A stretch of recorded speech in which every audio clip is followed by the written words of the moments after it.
walaupun hampir semua dari kita punya cerita seru pas lagi karya wisata, gak jarang juga ada cerita mistis di situ.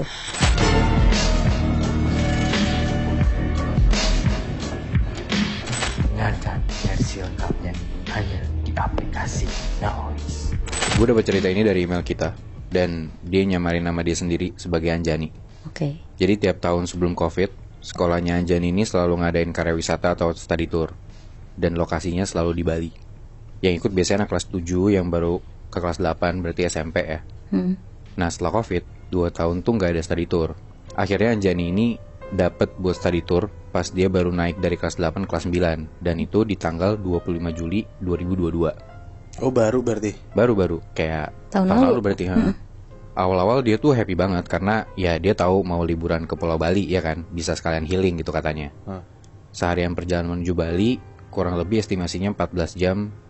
Akhirnya dia sampai tuh di Bali. Anyway, sekolah dia di Jakarta, Bi? Di Jakarta, tapi dia nggak nyebutin sekolahnya di mana. Berarti dia naik bus sama teman-temannya. Nah betul.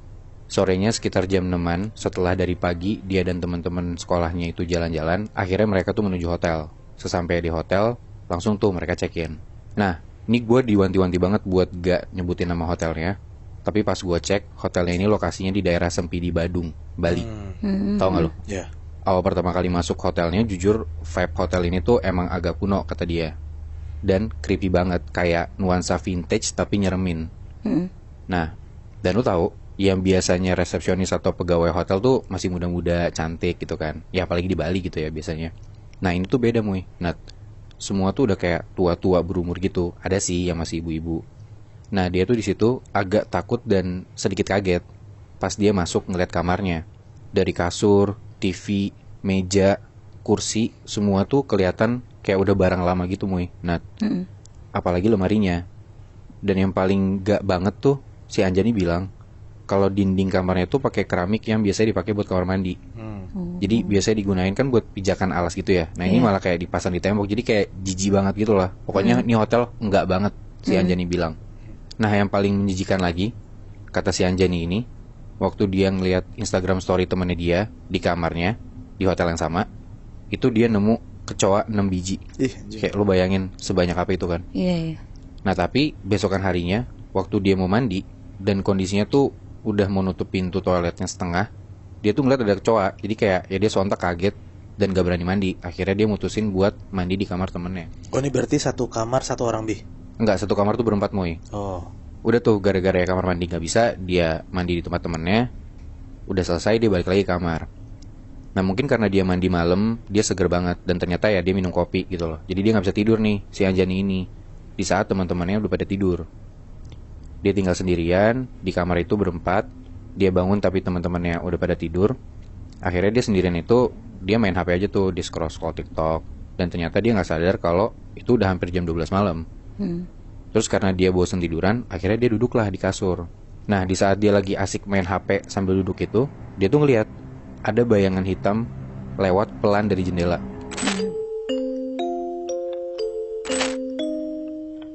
Kejadiannya dialamin sama teman gue sendiri, namanya Atar. Lo pernah inget gak? Gue pernah cerita ada teman gue namanya Atar yang kuliah di Jogja dan dia disukain sama penunggu kosan dia yang kuntilanak itu. Iya ingat Yang di rooftop itu gak sih? Iya yang di rooftop. Wow. Itu kan kejadian pas waktu dia udah kuliah. Nah waktu pas dia study tour SMA, dia pernah ngalamin kejadian itu sendiri pas lagi study tour. Anyway, Atar nih orang Jakarta ya. Jadi dia SMA di Jakarta. Waktu pas tahun 2012, satu sekolah Atar itu ngadain study tour ke daerah Jawa Tengah dan Jogja. Mereka pergi naik bus dan study tournya itu sekitar 4-5 harian lah. Nah di Jogja itu mereka ngiter-ngiter, tapi mereka lebih lama tinggal beberapa hari di salah satu hotel di dekat kaki Gunung Merapi. Karena dia ada destinasi buat naik ke kaki gunung gitu-gitu loh. Jadi makin lama tinggal di sana. Singkat cerita di hari itu nyampelah mereka di hotel itu. Jadi hotel itu jadi kayak hotel tua gitu lebih Nat. Gede, bagus, tapi kuno. Bangunan tuh kayak tinggi beberapa tingkat. Terus lahannya luas banget. Jadi bangunan hotel ini kayak di tengah-tengahnya gitu loh. Kanan, kiri, depan, belakang tuh taman luas gitu, kebayang gak?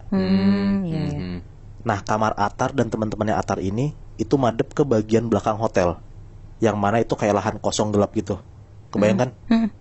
Itu view ke gunung, bukan? Nggak, bukan. Tapi kayak view ke taman belakangnya hotel tapi udah gelap banget gitu lebih. Oke. Awal-awal nyampe sana, Atar dan teman-temannya tuh kayak langsung googling gitu loh. Jadi kayak berita di hotel itu ada apa, terkenalnya karena apa. Karena hotel itu tua banget dan hawanya tuh nggak enak gitu loh. Karena bangunan lama mungkin kan. Iya. Dan pas salah satu temennya Atar itu ngecek, ternyata bangunan itu udah berpuluh-puluh tahun berdiri di situ. Dari zaman Belanda pun juga ada bangunan ini. Tapi bentukannya belum jadi hotel yang segede gini ya. Tapi udah jadi hotel. Jadi mungkin udah dari tahun 1920-an, 30 udah ada tuh gedung itu. Oke. Nah dari situ anak-anak langsung jadi mikir kayak, oh bangunan ini emang lama. Jadi ya kita harus hati-hati aja. Karena kan mereka nggak tahu dalamnya ada apa kan. Yaudahlah mereka tuh sampai hotel jam 7-an malam, free time bentar, dan jam 10-an malam mereka tuh harus tidur. Nah Atar ini kamar di lantai 3, dan satu kamar itu isinya 6 orang. Atar dapat kamar 2 dari ujung, kamar paling kanan itu kosong, paling pojok, dan kamar-kamar sebelahnya itu banyakan kamar-kamar cewek. Jadi kayak satu lorong itu yang cowok tuh cuman kamarnya Atar dan temen-temennya doang. Dan di sampingnya kosong. Kosong yang paling pojok kanan. Iya. Tapi yang ke kiri sana tuh kamarnya cewek-cewek gitu Paham. banget. Dan ini cuma 3 lantai. 3 lantai. Oh, dia paling atas ya? Paling atas. Oke, terus? Udahlah sekitar jam 11-an malam hotel udah sepi. Karena kan jam 10 pada tidur kan. Kayaknya nih emang beneran tidur orang-orang karena sepi, nggak ada suara sama sekali Nat. Tapi Atar sama teman-temannya berlima ini tuh masih bangun, masih melek. Mereka bercanda-canda, ketawa-tawa, sampai salah satu temannya Atar ini, sebut aja namanya Bismo, ngidein buat ngisengin kamar cewek-cewek. Setuju tuh cowok-cowok tuh ngisengin kamar cewek-cewek kan.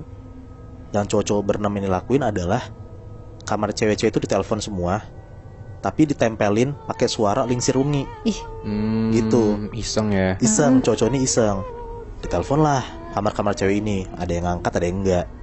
Yang ngangkat pun juga kayak langsung teriak-teriak ketakutan, marah-marah. Karena kayak jam 11 malam lu digangguin ada lingsir ungi gitu kan ngeganggu banget kan.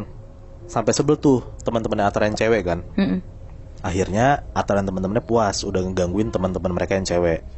Tapi Atarnya sendiri pun juga masih tetap pengen ngegangguin teman-teman yang cewek. Akhirnya mereka ngegangguin lagi. Tapi bukan di telepon lingsir ungi, tapi Atar sama teman-teman yang cowok ini keluar dari kamar, abis itu ngetok-ngetokin tuh kamar teman-teman yang cewek satu-satu, diketok-ketokin gitu. Gabut banget ya mereka ya. Gabut sih jujur Nat. Nah ada kali setengah jam lebih Atar dan teman-teman tuh ngesengin kamar cewek-cewek, ngetok-ngetokin segala macam, sampai beres ngerjain teman-teman yang cewek itu sekitar jam 12 malam. Akhirnya jam 12 malam Atar dan teman-teman itu balik ke kamar dan nyoba tidur karena mereka harus bangun jam 6 pagi buat jalan-jalan.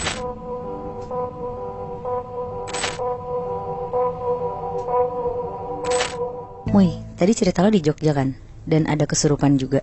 Oke. Jadi tahun 2012 ada satu SMP negeri di Jakarta yang ngadain study tour ke Jogja.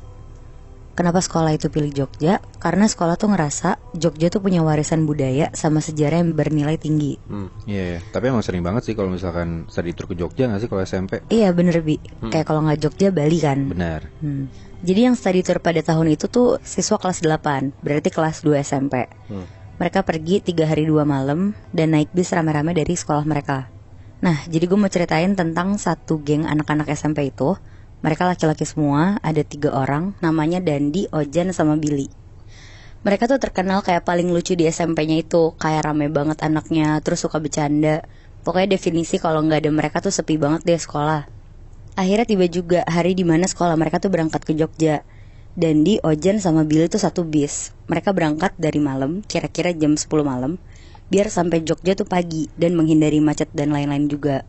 Selama di perjalanan juga seru banget. Dandi main gitar, Ojan sama Billy nyanyi-nyanyi. Teman-teman sekelas mereka tuh juga ketawa-tawa banget lah sama lawakan-lawakan mereka. Pokoknya sampai jam 12 malam mereka tuh bercanda-canda. Gak lama si wali kelasnya mereka tuh nyuruh mereka buat tidur sama istirahat. Karena besok pagi tuh rencananya mereka tuh mau langsung ke Candi Borobudur dulu, baru ke penginapan mereka. Ojan bilang lah ke gurunya ini, "Bu, pasang film horor dulu dong biar bisa nemenin kita tidur." Nah pas banget di bis itu tuh ada DVD Insidious Moebi. Jadi biar pada gak berisik, wali kelasnya ini tuh masangin lah akhirnya film Insidious. Tapi bukannya pada tidur, anak-anak tuh malah fokus nonton karena seru banget. Nah Ojan, Dandi, sama Billy ngelihat anak-anak yang lain teriak-teriak ketakutan, kepikiran lah mereka buat ngisengin. Jadi Ojan minjem mukena sama salah satu temennya, terus pakai bedak tabur buat di mukanya biar putih banget. Terus Ojan kayak jalan ngerangkak gitu di tengah-tengah lorong dan nakutin satu temennya yang duduk paling depan. Temennya ini tuh cewek yang emang tuh penakut banget dia. Pas sampai tempat duduk cewek ini, Ojan dari ngerangkak terus ngeliat ke bawah. Tiba-tiba pas sampai, kepalanya tuh langsung nengok ke arah temennya ini dari bawah sambil megang kaki temennya. Jerit-jeritan lah itu temennya, kayak kaget gitu kan. Langsung heboh sampai dimarahin wali kelasnya, terus disuruh langsung tidur. Nah akhirnya mereka semua tuh tidur satu bis. Bener-bener suasana hening banget. Sekitar jam 3 pagi Dandi kebangun. Dia kebelet pipis terus bangunin Ojan juga. Nah si Ojan bangunin Billy. Jadi si trio ini tuh bangun lah. Terus bangunin wali kelasnya untuk bilang kebelet pipis. Dan pas dibilangin ke supirnya, untung banget di depan tuh ada rest area terdekat. Terus mereka bertiga turun. Karena teman-teman yang lain pada tidur juga, Ojan lari duluan ke toilet. Karena ternyata dia tuh yang paling kebelet. Pas Ojan udah sampai toilet, dia pipis. Pas udah mau selesai, gak lama Dandi tuh datang, terus pipis di sebelah Ojan. Ditanya sama Ojan, Billy mana Di? Terus Dandi diem aja. Ditanya lagi lah sama si Ojan, Di, Billy mana? Buset deh, budek lu. Gak lama Dandi pindah jadi pipis di bilik toilet. Karena tadinya pipisnya di tempat pipis cowok yang banyak itu tuh, yang apa namanya? Urinoir. Nah iya bener itu Bi. Terus karena Ojan kesel dikacangin, dia bilang, ya udah gue duluan ke bis deh. Pas Ojan keluar dari toilet, di depan tuh ternyata ada Billy sama Dandi lagi ngerokok depan toilet.